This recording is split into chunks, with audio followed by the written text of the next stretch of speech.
हाथ जोड़ेंगे सब लोग। मोक्ष मार्गस्य नेतारं नेतारं कर्मभोक्तां जातारं विश्वतत्त्वानां वन्दे प्रतिगुणलब्धये। श्री पंच परमेष्ठी भगवान की जय। चलिए, हमने देखा था लेश्याओं के बारे में। लेस्या कहते हैं कसाय से अनुरंजित जो आत्मा के परिणाम हैं उन्हें लेस्या कहते हैं। या यूँ कहें कि जो आत्मा को कर्मों से लिप्त करती है उसे लेस्या कहते हैं। ठीक है, चलिए अगला श्लोक वहाँ पर दे रहे हैं।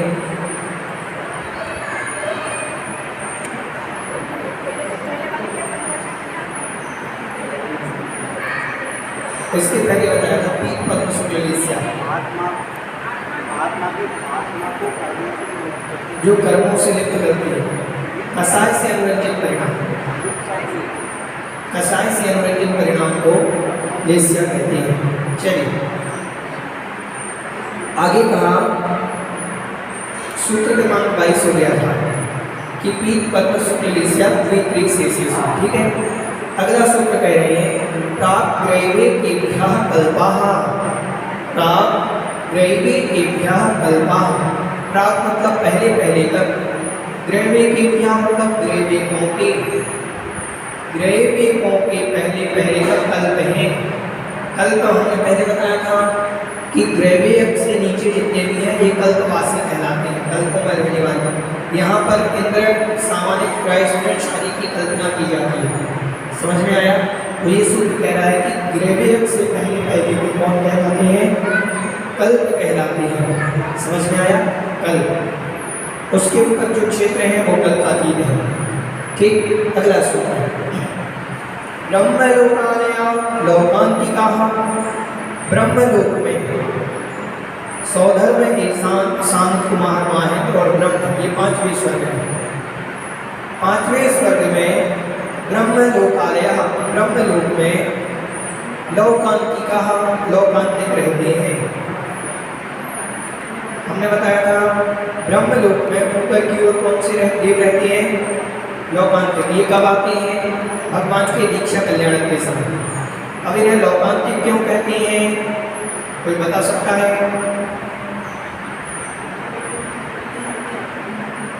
इन्हें लोकांतिक ही क्यों कहते हैं? इनके लोक का अंत आ गया है, लोक का अंत आ गया है, मतलब इस संसार इनका नष्ट होने वाला है।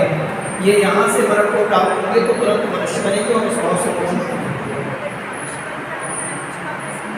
नहीं करेंगे, क्योंकि ये परिणाम इतनी विशुद्धि लेकर के आते हैं। अब आचार्य श्री जैसा जीव इतने ध्यान से सुनो, आचार्य श्री एक भाव के साधक नहीं है, किसी भाव में डायरेक्ट उन्हें ऐसी साधना करेंगे। ध्यान से सुनो, आचार्य श्री बनने के लिए कई भाव साधु बनने पड़ेंगे पहले। कोई सोचे कि हम डायरेक्ट एक भाव में ही मुनि बने और आचार्य श्री जैसे बन जाए, एक भाव में कभी नहीं बन सकते। पूर्व भाव के संस्कार चाहिए। अगर पूर्व भाव के संस्कार नहीं है तो आचार्य श्री जैसे साधक, आचार्य श्री भी पहले मुनि बने होंगे पूर्व भाव में, और वो संस्कार उनके बने हैं कि वो वर्तमान में इतने श्रेष्ठ साधक बन पाए। इसीलिए तो कहते हैं चौथे काल में अगर सर्वश्रेष्ठ मुनि बनना है तो अभी से प्रयास करो मुनि बनने का, अभी से प्रयास करो नियम संयम ब्रह्मचार्य पालने का। अभी तो जागृत अवस्था है, अभी तो हमें होश है कि हम पंचम काल में हैं, आचार्य श्री मिल रहे हैं, साधु मिल रहे हैं, तो अभी नहीं जागे तो कब जागेंगे? इस अवस्था में हम प्रयास करेंगे। आपने कभी देखा होगा कोई छोटे छोटे बच्चे होते हैं 2-2, 2.5, 3-3 साल के, वो एक से एक गाना गा रहे हैं, इंडियन आइडल आता है, बहुत सारे वो आप देखते होंगे, उनमें छोटे 3-3 साल के बच्चे इतना अच्छा गाते हैं। 3-3 साल, 2.5 साल के बच्चे ढोलक बजा रहे हैं, 3-3 साल कैसे बजा रहे हैं, इनको कहाँ किसने सिखाया? वो कौटिल्य पंडित है, वो 8-10 साल का बच्चा है, वो कौटिल्य पंडित, उसको सारा ज्ञान है, विश्व का देखा नहीं पढ़ा नहीं फिर भी ज्ञान है इतना, कहाँ से आया? पूर्व भाव के संस्कार कभी कभी बने रहते हैं। ध्यान से सुनो, अगर हम इस भाव में मुनि बनेंगे तो अगले भाव मुनि बनने के भाव बनेंगे, नहीं तो कहाँ से बनेंगे? ध्यान से सुनना, डायरेक्ट हम आपसे कह दें कि उपवास करना है, कल कैसे करोगे निर्जल उपवास? गर्मी में आज तक किया ही नहीं निर्जल उपवास, पहले प्रयास करोगे, नियम ले लोगे कि हम ऐसी गर्मी में एक टाइम जल लेंगे, देखते हैं चलता है कि नहीं चलता। और ऐसी गर्मी में आपने एक टाइम जल लिया, 2 जग पानी पिया, बैठ कर गया, फिर अगली बार देखा कि चलो आज तो चल गया, 2 जग पानी में हमारा काम चल गया। फिर जब थोड़ी सी गर्मी रहेगी उसमें फिर आपने एक जग लेकर के देखा। अगर डायरेक्ट किसी से कह दिया जाए निर्जल उपवास करो, कैसे करेगा? अपन कहे डायरेक्ट चौथा काला है, हम नहीं वाले मोक्ष चले जाए, तो कैसे हो सकता है? पूर्व भाव के संस्कार की आवश्यकता पहले पड़ेगी। कोई लौकांतिक जो होते हैं ऐसे पूर्व भाव के संस्कार होते हैं, ये जाकर के मनुष्य बन करके मुनि ही बनेंगे, नहीं फंसेंगे। आदिनाथ भगवान, शांतिनाथ भगवान, क्या कमी की उनके परिवार में, लेकिन वो संस्कार ही पूर्व भाव के ऐसे थे कि उन्हें मुनि बनना है, सबका त्याग करना है। नहीं तो उनको कमी क्या थी बताओ उस घर में? किसी चीज की कोई कमी थी क्या? कोई वस्तु की? देवता भोजन ला रहे, देवता कपड़े ला रहे, जब तक भगवान घर में रहते हैं तब तक सारी सेवा देवता करते हैं। भोजन की व्यवस्था, कपड़ों की व्यवस्था, उनके साथ खेलने की व्यवस्था, उनको जो भी आवश्यकता होती है सब देवताओं की सेवा में हाजिर रहती है। अब बताओ, मनुष्य को छोड़ो, देवताओं की सेवा में हाजिर है। भोजन भी वही लाते थे, ये घर का बना हुआ भोजन नहीं करते थे देवता, वो भूमि आदि से उनका भोजन लाया जाता था, वहां से स्पेशल भोजन कल्प वृक्षों से प्राप्त भोजन को कराया जाता था। तो अब बताओ, इससे ज्यादा सुख क्या चाहिए था? फिर भी भगवान आदिनाथ गए ना जंगल की ओर, 6 महीने तक भटकते रहे, वृक्ष तृतीया के दिन आहार मिला। क्या जरूरत थी भटकने की जब देवता घर में दे रहे थे मुझे ला करके? क्यों बने थे मुनि? 1000 वर्ष क्या साधना करने की जरूरत थी? समझ, संस्कार है पूर्व भोग के संस्कार है कि हमें मुनि बनना है, हमें अपना कल्याण करना है और दूसरों का कल्याण करना है। ध्यान से सुनो, तीर्थंकर स्वार्थी व्यक्ति नहीं बन सकता, स्वार्थी व्यक्ति मोक्ष आ सकता है, ध्यान से सुनो, लेकिन तीर्थंकर नहीं बन सकता। क्यों? स्वार्थी व्यक्ति मुक्त के लिए बनते हैं, जो सिर्फ अपना हित चाहते हैं कि हमें अपना हित करना है, हमें आपको उपदेश देने की आवश्यकता ही नहीं है। और जो व्यक्ति प्राणी मात्र का कल्याण चाहता है कि हम जितने से जितना हो सके धर्म की प्रभाव ना करें, जितने से जितना हो सके लोगों का उद्धार करें, हम भी मोक्ष मार्ग पर जाएं और दूसरों को भी लेकर के जाएं, जो ऐसा करता है वो तीर्थंकर प्रकृति का बंध करते हैं।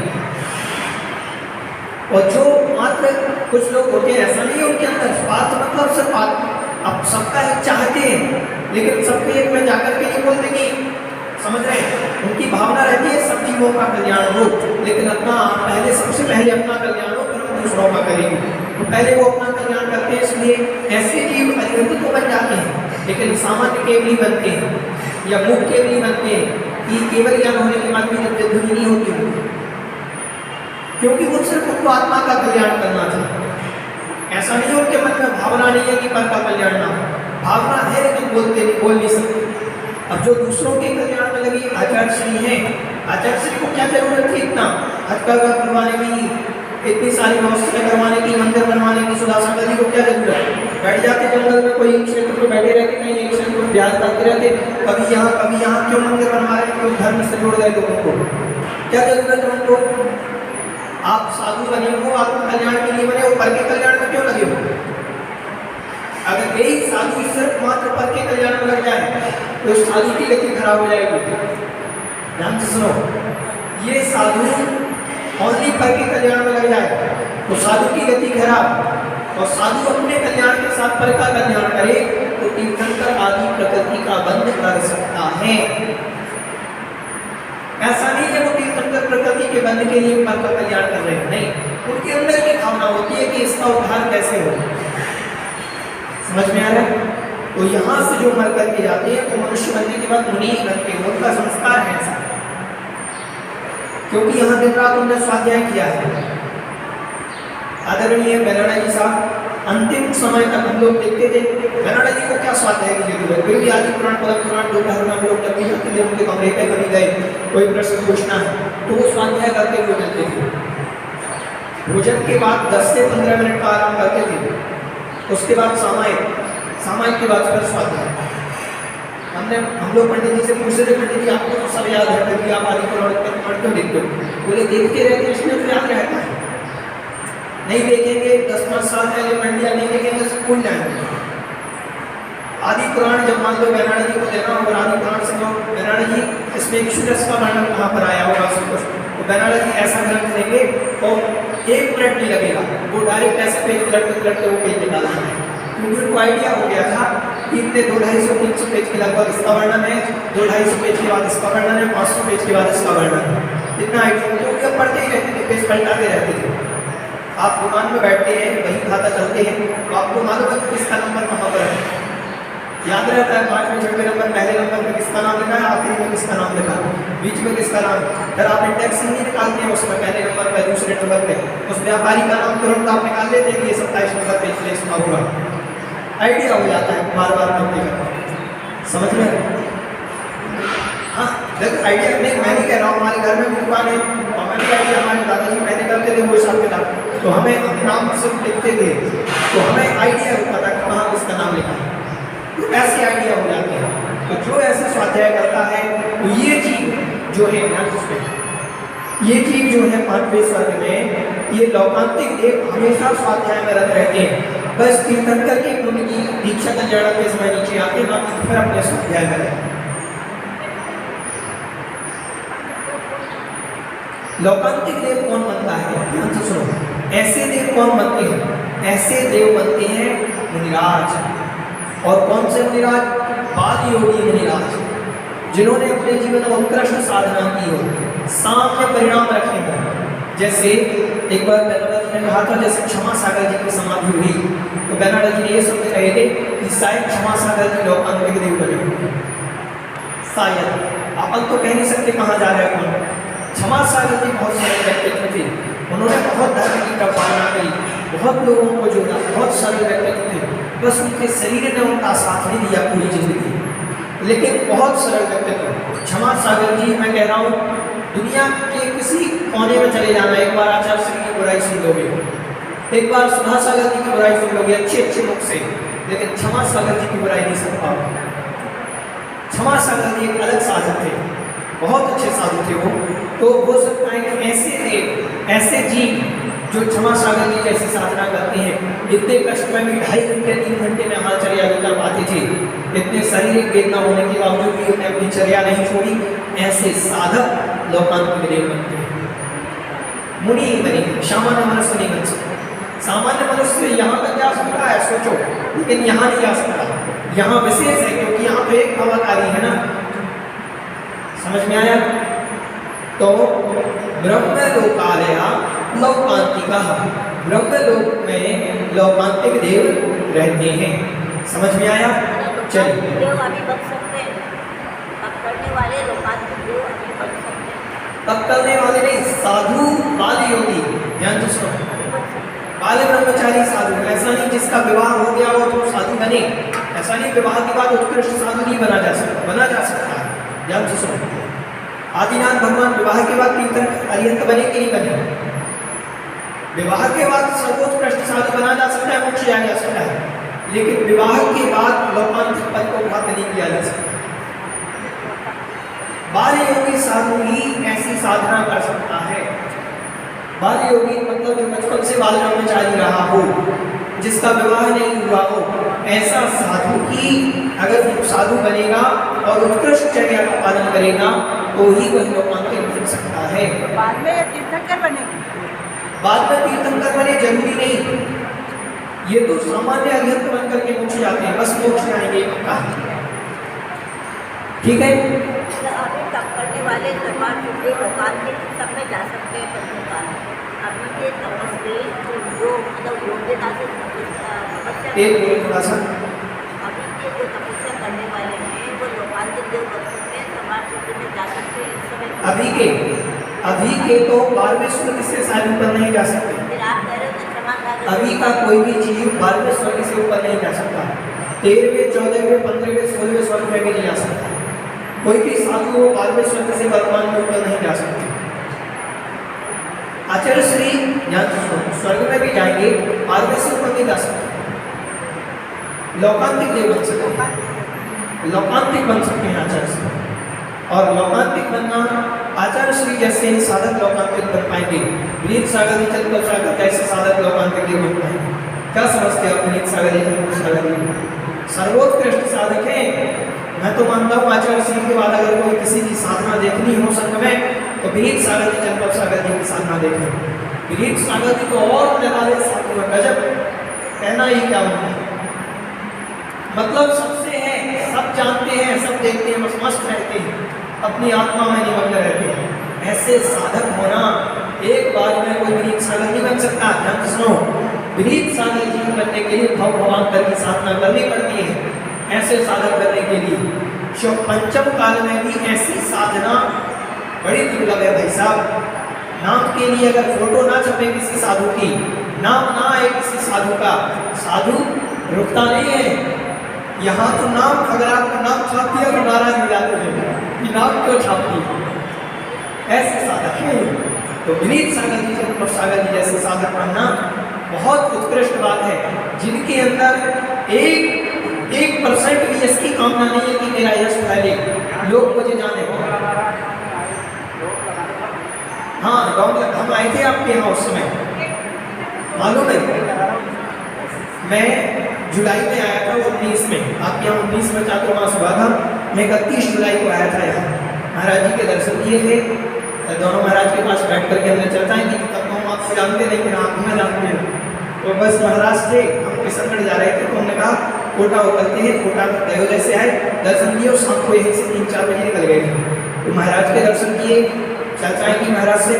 सर्वोत्कृष्ट साधक मैं देख करके गया था, यहाँ बहुत डॉम बना था, बहुत बड़ा, यहाँ से पूरा यहाँ तक डॉम था। विनीत सागर जी बैठते डॉम के बाहर थे, यहाँ बैठते थे बाहर। तो ऐसे साधक देखो बहुत दुर्लभ है।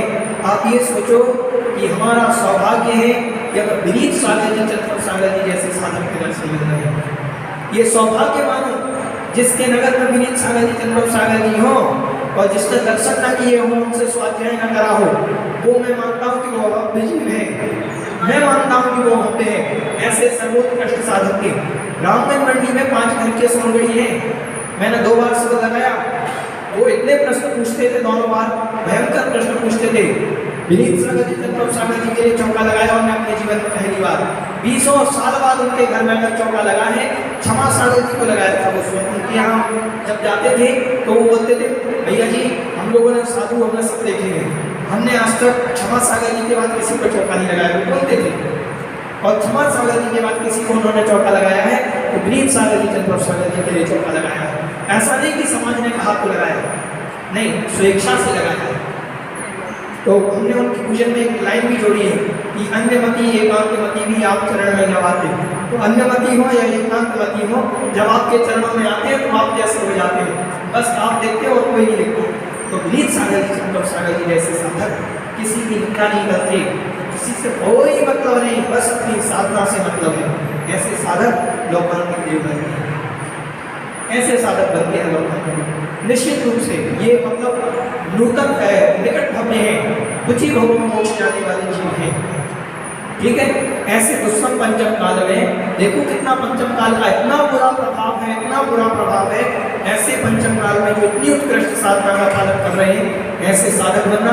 आप चंद्र सागर जी महाराज को देख लो, कभी भी बड़े महाराज की बुराई नहीं करते। आप अन्य साधुओं के संग में चले जाओ, देख लेना, थोड़ी बहुत बड़े महाराज की कह देंगे कि बड़े महाराज अपने मन करते हैं, यहाँ से देखना एक मन में निकल आएगा। विनीत सागर चंद्र सागर जी हमेशा कहते थे, महाराज जी कोटा चलना है, महाराज बोलते थे ये इंजन है, मैं डिब्बा हूँ, इंजन यहाँ है, डिब्बा वहाँ है। अभी भी हाँ, विनीत सागर जी से पूछो तो बोले महाराज से महाराज इंजन जहाँ। तो ये मतलब ये साधक आपस में कोई मतलब कभी कोई इतना सा अनेक नहीं। आप बहुत सारे साधुओं के दर्शन करेंगे, चाहे सुधा सागर जी का संग हो जाए, चाहे हम किसी का नहीं कह रहे, सबके संग में थोड़ा बहुत तो स्वरूप मिल जाएगा। लेकिन विनीत सागर जी चंद्र सागर जी जो ऐसे 2 युगल साधु थे, इनके संग में थोड़ा सा ये नहीं था कि अब विनीत चंद्र सागर जी उपवास कर रहे हैं, बिहार करना है 35 किलोमीटर। तो अगर विनीत सागर जी ने करा कि 35 तो 35 ही चलते थे, कभी ये नहीं कहते थे कि महाराज हमारा उपवास है और आपने हमें 35 चला दिया। तो ये साधन है। कभी भी अपने गुरु भाई के प्रति विनीत सागर जी, चंद्रप्रभ सागर जी का जो अपना विनीत सागर जी के प्रति जो भाव था, कभी ऐसा लगा ही नहीं। दोनों भाई लगते थे और दोनों बिछड़े तो मैं तो रोया। चाहे जरूर आचार्य सिंह ने चंद्रप्रभ सागर जी को अपने पास रख लिया हो, रखते तो दोनों को रख लेते, क्योंकि दोनों साधक हम तो दोनों को एक साथ देखना चाहते हैं हमेशा। विनीत सागर जी प्रशांत सागर जी के संग में है। तो अभी प्रशांत सागर जी के संग में जब उनका बिहार चल रहा था, हमारे गाँव आए थे महाराज प्रशांत सागर जी के साथ, अभी कुंडलपुर से। तो जब महाराज पहुँचे तो वहाँ के लोग बोल रहे थे विनीत सागर जी महाराज तो बड़े अलग साधु हैं, हमने हमारी गुरु अलग नहीं होंगे तो क्या होंगे। वो महाराज जी वहाँ बिहार करते थे तो आगे करते थे सारे समय से, क्योंकि उनकी स्पीड अलग थी। उनके 30-35 किलोमीटर बिहार करना विनीत सागर, ये 10 किलोमीटर बिहार करते थे। महाराज की स्पीड अलग थी, महाराज अलग चलते थे। मोबाइल कमरे में फोटो नहीं खींचती थी उनके। आहाचर्या में बोले हमारे मित्र थे, वो मोबाइल ले गए तो बोले महाराज ने हमें बात कर दिया। अपनी विनीत सागर जी दुनिया के सबसे दुर्लभ साधु हैं। ऐसे साधु मिलना पंचम काल में दुर्लभ दर्शन होते हैं। विनीत सागर जी जैसे साधु थे, बहुत गजब साधु थे, गजब साधु। विनीत सागर जी, चंद्रप्रभ सागर जी जैसे कोई साधु नहीं। मैं तो कहता हूँ और हमेशा कहूँगा, इन जैसे आचार्य श्री के बाद इन जैसे कोई साधक नहीं।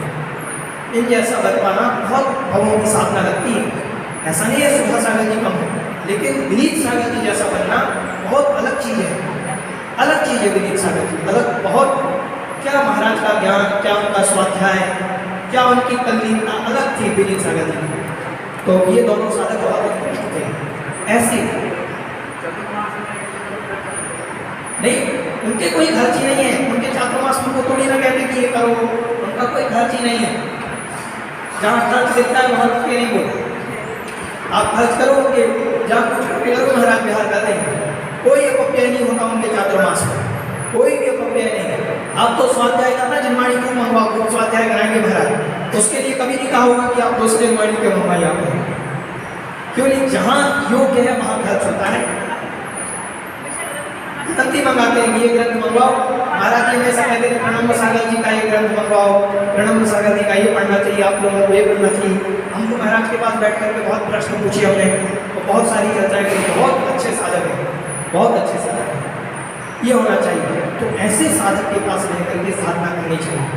हम तो ये मानते हैं कि दादावाड़ी वालों ने विनीत सागर जी, चंद्रप्रभ सागर जी का सानिध्य प्राप्त तो हुआ, लेकिन उसका लाभ नहीं मिला है, लेकिन उतना नहीं मिला। मैं कह रहा हूँ ऐसे साधक होने पर घर घर बुद्धि बन जाते हैं। आप रामगंज मंडी जाकर के देखो, आप देखना गुड़ जपते हैं विनीत सागर जी, चंद्रप्रभ सागर जी के।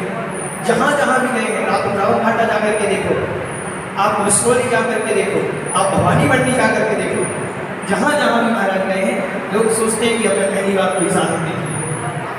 बोराव जाकर के देखो, बोराव वाले तो अंधभक्त हैं, अंधभक्त हैं विनीत सागर। हमारे सामान्य गए, सामान्य के बच्चे कहते हैं इन जैसे कोई साधक नहीं, जिनका दर्शन नहीं किए थे, इन जैसे कोई साधक नहीं। क्योंकि है वास्तविक अगर वो साधक हैं तो ऐसे साधु लौकांतिक पद को प्राप्त करते हैं। ठीक है, तो ऐसी साधना हमें लौकांतिक बनना है कि नहीं बनना है? बनना है, उन जैसी साधना करना पड़ेगा।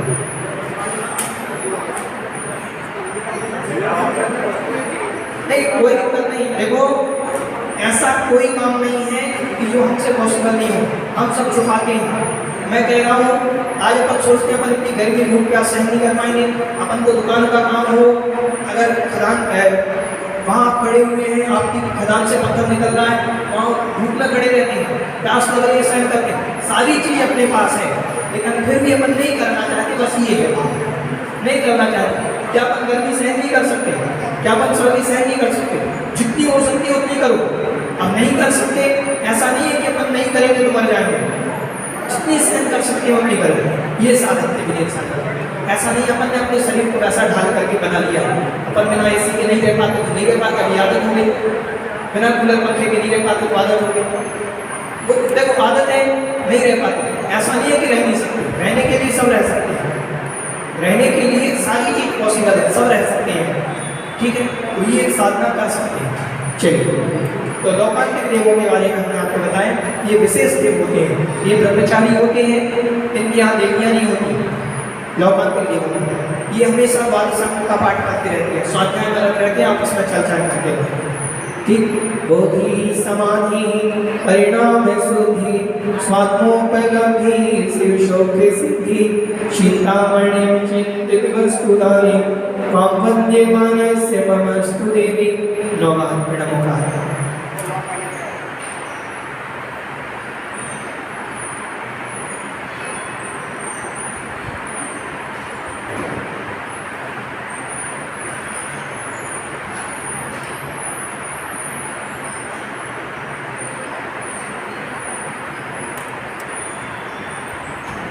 बोलिए जगत कल्याणी श्याम जी वाणी माता की जय।